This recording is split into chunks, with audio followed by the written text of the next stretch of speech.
Good morning and welcome to the fourth webinar in a series of webinars offered by Lancaster University, Ghana, entitled Taster Tuesdays. In this series, we hope to give you insights not only into the university, but also some of the programs that we offer to our students. My name is Malcolm McIver, and I am the Provost of the university.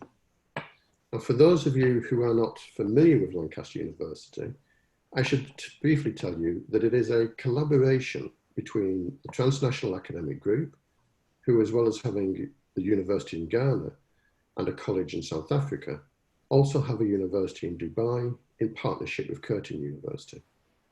Lancaster University, the other partner in Lancaster University, Ghana, is one of the top 10 universities in the UK.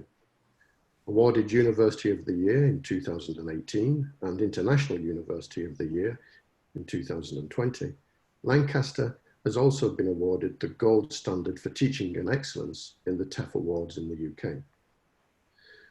Today's taster is entitled Modern Politics, and it was originally scheduled to be delivered by Dr. Charles, one of our academics from our Department of Politics, Philosophy and International Relationships. Unfortunately, due to circumstances beyond our control, Dr. Charles isn't able to deliver this morning's session. However, we are very fortunate in that we have Mr. Daniel Adkins.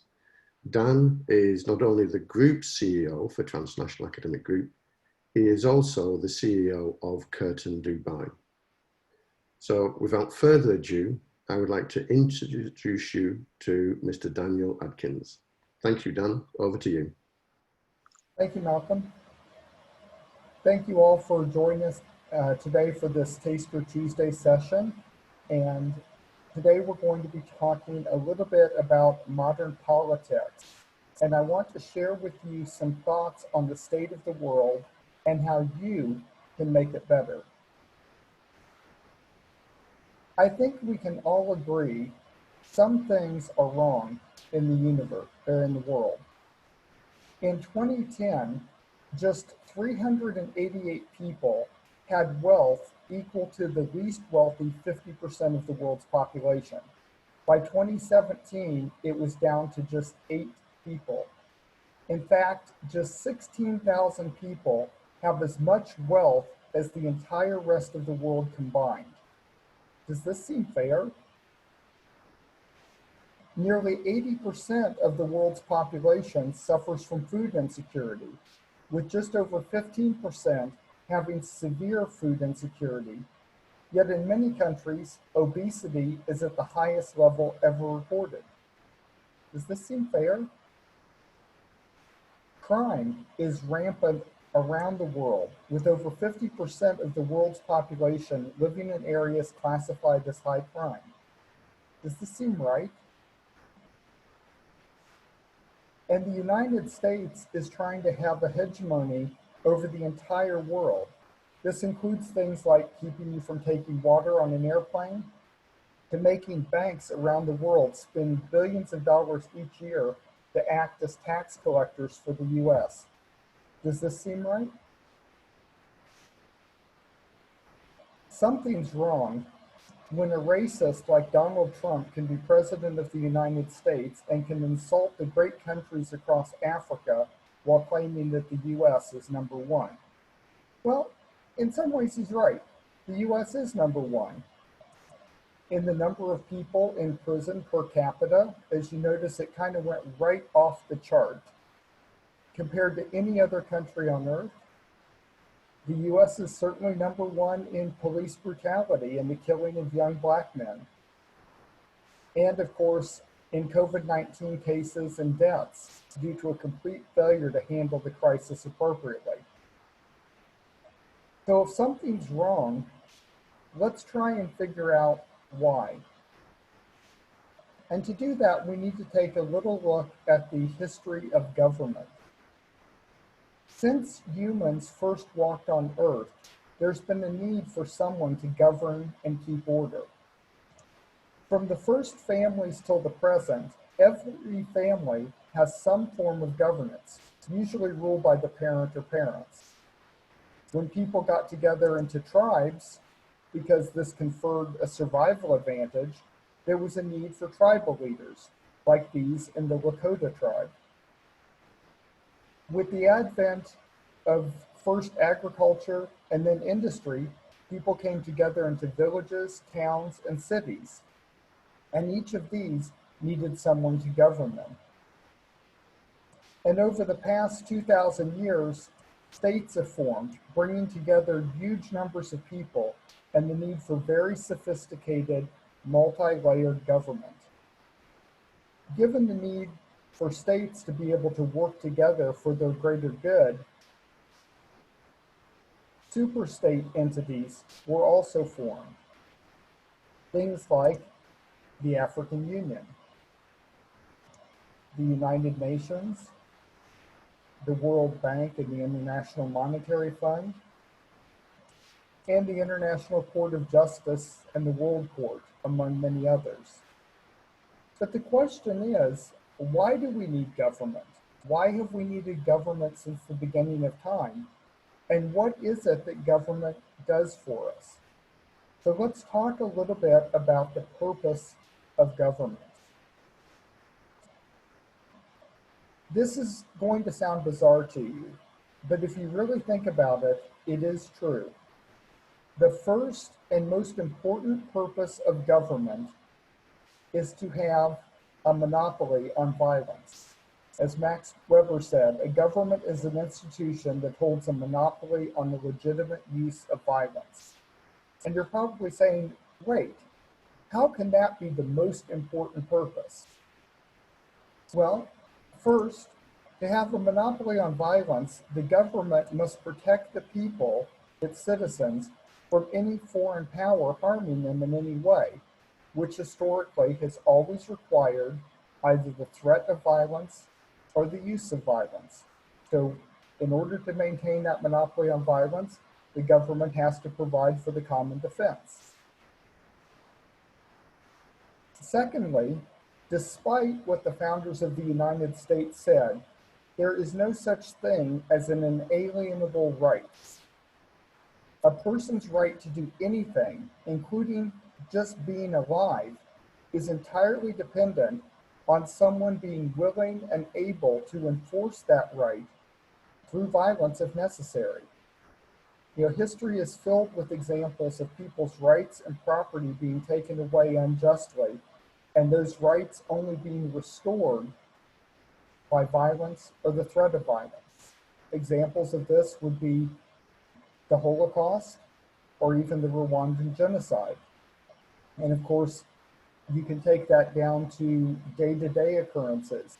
It is only the threat of arrest or legal sanction that prevents some people from taking people's rights and even taking people's lives. So again, having the monopoly on violence ensures that a government is able to provide rights to its citizens and to enforce those rights against anyone who would challenge them. It also prevents vigilante justice. When there is not a government that has a monopoly on violence, you get into the situation where people take matters into their own hands. And unfortunately, this does not usually turn out well and can often result in a series of back and forth retributions that ultimately serves no one. Third, even something as peaceful and good as establishing a social safety net requires the threat of violence in order to collect the taxes required to pay for these programs. Let me ask you seriously, how many of you would pay as much as you do in taxes if it was not for the threat of being put in prison if you don't? I think most people would have to say, no, wouldn't do it. Governments need to do all of these things. The purpose for a government to exist should be to serve the needs of all of its people without any form of discrimination or inequality. So let's now look at the types of government that exist in the states of the world right now. So we'll start with autocracy. When most people hear that word, they think of a dictatorship or monarchy, and they assume that it's a situation like Kim Jong-un in North Korea, who is a despotic, absolute ruler, or Fidel and Raul Castro in Cuba, who've kept a tight grip on the people of Cuba and have seen many people risk their lives trying to escape across the waters to Florida. And they decide, based on examples like this, that autocracy is a very bad way to run a country and that the country is doomed to poverty and problems. Yet there are countries that are essentially autocracies, like the United Arab Emirates, where I live. The sheikhs are, in fact, absolute rulers. But the UAE, for the past 2 years, has been ranked the safest country on earth, and it's one of the most prosperous countries in the world. Or we could look at China, where the government of Xi Jinping has absolute rule, but the country has gone from being one of the poorest countries in the world to being the world's second largest economy. So autocracy can be both good or bad, depending on how things are run. And yes, we should note that in North Korea, Cuba, and China, they do call themselves democracies, and people do vote. It's just there's only one person or party to vote for, but they still get to vote. In fact, the voter turnout is often 99+% because everyone's required to. So I'm not saying this is a perfect form of government, but it can be either bad or good, depending on who's in charge. Now let's look at the most common form of modern government. The vast majority of people in the world live in a republic. And a republic is unfortunately often called a democracy, even though it is not an absolute or true democracy. In an absolute or true democracy, every sane person of legal age gets to vote on everything, which, as you can imagine, beyond a very small population, quickly becomes impossible. Although maybe with future internet technologies, it would be possible for everyone to vote on everything. But imagine for yourself the load of having to read every proposed law or regulation, think about how you want to vote on it, and then vote. I think we can all agree that that kind of direct democracy just is beyond something that most people would be willing to participate in. So in a republic, people vote for representatives who then vote on the laws and establish bodies that are empowered to create and enforce regulations. Now, as you can see from the chart, republics vary in whether they have a president who is directly elected by the people, or a prime minister who's elected by a parliament that was elected by the people, or in some cases, a combination of both, where they have a president and a prime minister who share power, but in different levels. Republics also vary on whether there is a constitution which serves as the supreme law of the land or not. Even the countries shown on this chart as constitutional monarchies, due to their constitution, actually operate as parliamentary constitutional republics. So looking at this map, it looks like most of the world should be in great shape politically, with republics of one form or another covering over 85% of the world's population. But we know that that's not true. We know that there are problems. So let's talk about some of the problems of government. In 1863, in his Gettysburg Address, President Abraham Lincoln laid out an idealized version of the government when he described a government of the people, by the people, and for the people. The idea being that the government should be composed of citizens who are elected and granted their power by the citizens to do things that benefit the citizens. That sounds like a pretty good idea. And the US government was actually structured to make that happen. Now, if you've ever listened to the news about the US government, you've probably heard some uninformed reporter say the three co-equal branches of government. This is not the case. And it's not the case exactly because of what Lincoln said. Now, despite how it appears on TV, constitutionally, the executive branch of government, which is led by the president, is the weakest branch of the government, not the strongest. A president cannot make laws. A presidential veto of a law can be overturned by Congress. An executive order issued by the president can be overturned by either Congress or the Supreme Court. And the president can even be removed from office by Congress. Clearly not the strongest. The judicial branch, which is led by the Supreme Court, is the second weakest branch of the government because Congress has to approve the justices that serve on the Supreme Court. Congress can also make laws which the Supreme Court cannot overturn by amending the Constitution.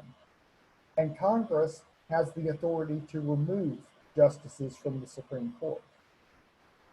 So you can see that of the three branches, the legislative branch, often called the Congress, is the most powerful.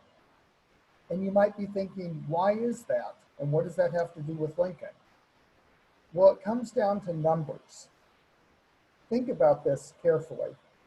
Which would be easier to corrupt or to threaten into doing what you want?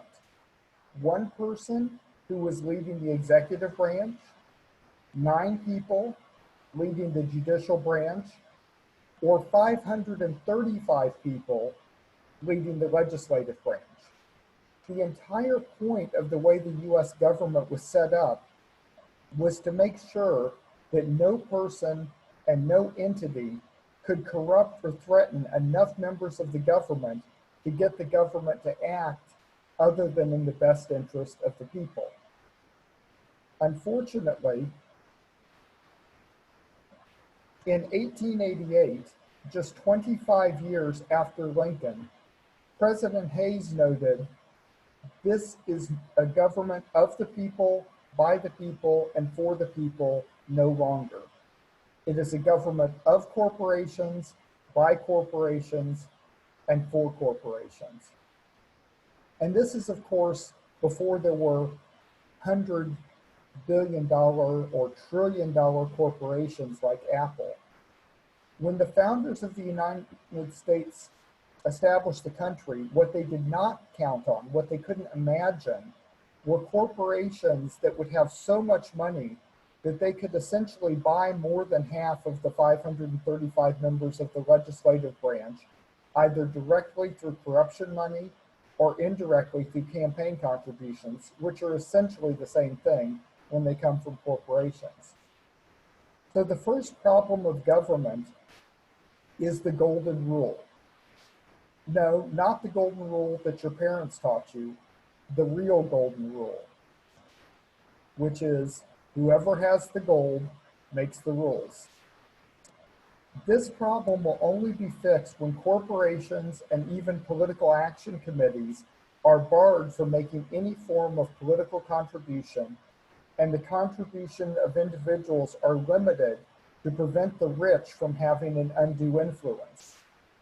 Of course, these laws would have to be strongly enforced to prevent corruption money, and things like term limits and laws barring politicians from going to work for large companies after they leave office would also be required.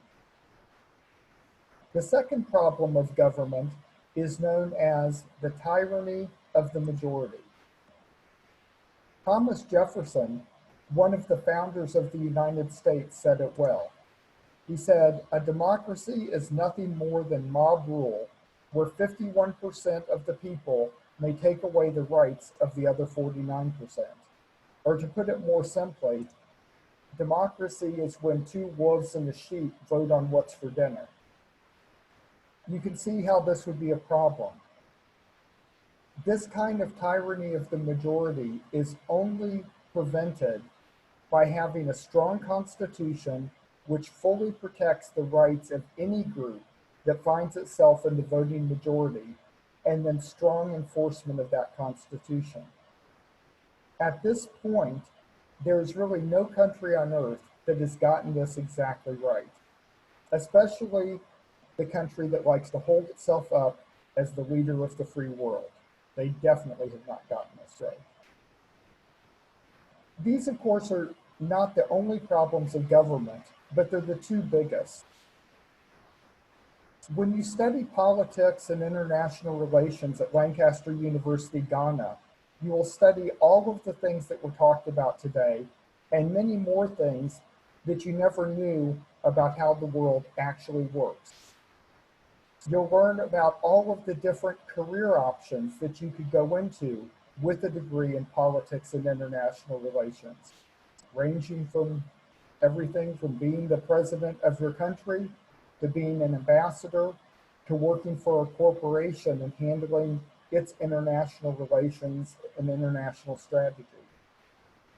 Now, if you look at the way things are in Ghana or Nigeria or the world, and you feel like something is wrong, then you need to study politics and international relations at Lancaster University, Ghana, so that you can follow the wise words of one of the most influential politicians in modern history and be the change that you want to see in the world.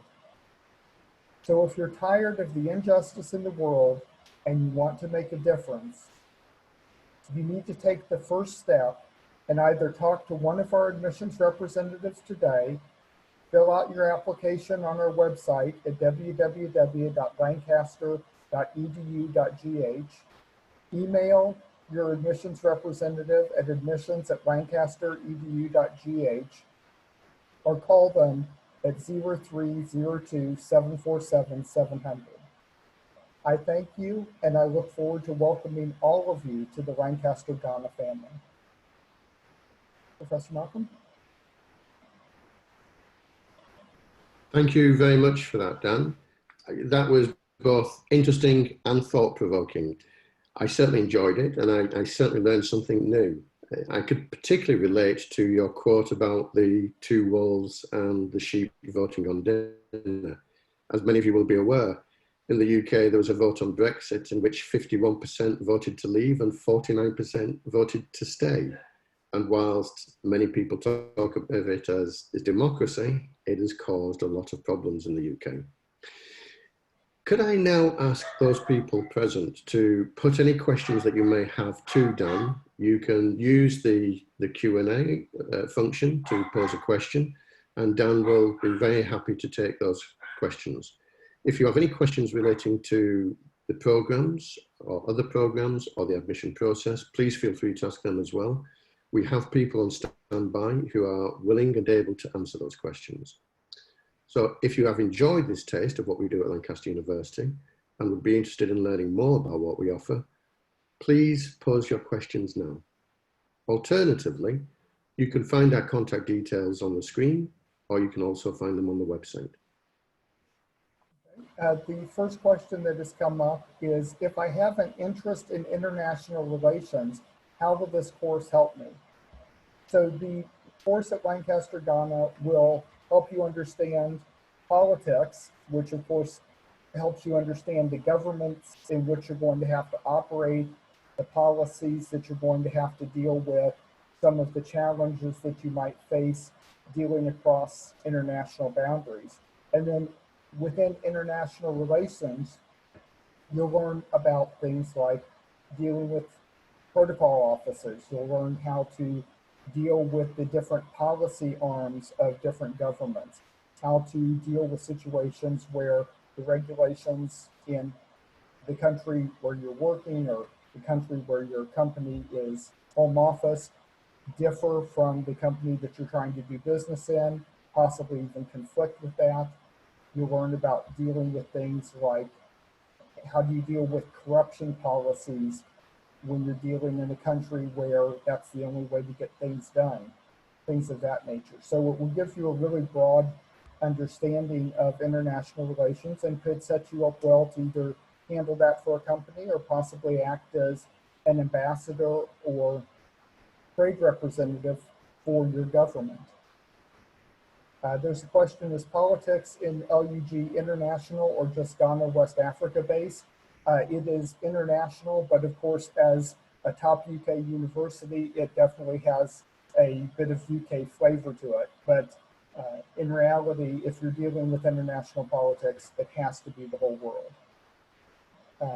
On the grades needed to get admission, I'll pass that to one of the admissions officers to talk to. And the question is, how essential is this for someone who wants to study law?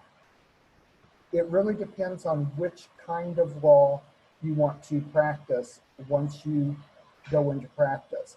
If you're going to be practicing something like family law, contract law, it could be useful in the cases where you're dealing with maybe a marriage or divorce that crosses international boundaries, or it could be useful if you're dealing with a contract that crosses international boundaries. But by and large, most of the time, unless you specifically go into international law as a discipline, you won't need as much on the politics and international relations because you'll be dealing with the laws of the jurisdiction in which you live and work. Would someone be able to answer the question on the grades needed to get admission? Hello, Eric. Could you Yes. read this question? Thank you. Yeah, thank you, Malcolm. It depends on the level of entry of the student. We have two entry levels. We have the foundation level and also the undergraduate level. So let me take the foundation level, for example. For the foundation level, a student with a WASI is required to have a minimum of 6 credits. And these 6 credits should include English and then mathematics. A student with GC O level is required to have a 5C grades, and should also include English and mathematics. All other requirements are indicated on our website, and a student who has any need of it can contact us so that we can address his or her questions. In terms of the undergraduate level, we also accept students with A-level students. We accept students from Francophone countries. We do also accept HAD students and students who have also completed university and would like to undertake international relations. We do accept that. I request the student to contact us so that we can have one-on-one interaction with the student and then go through his or her requirement, and then we can advise accordingly.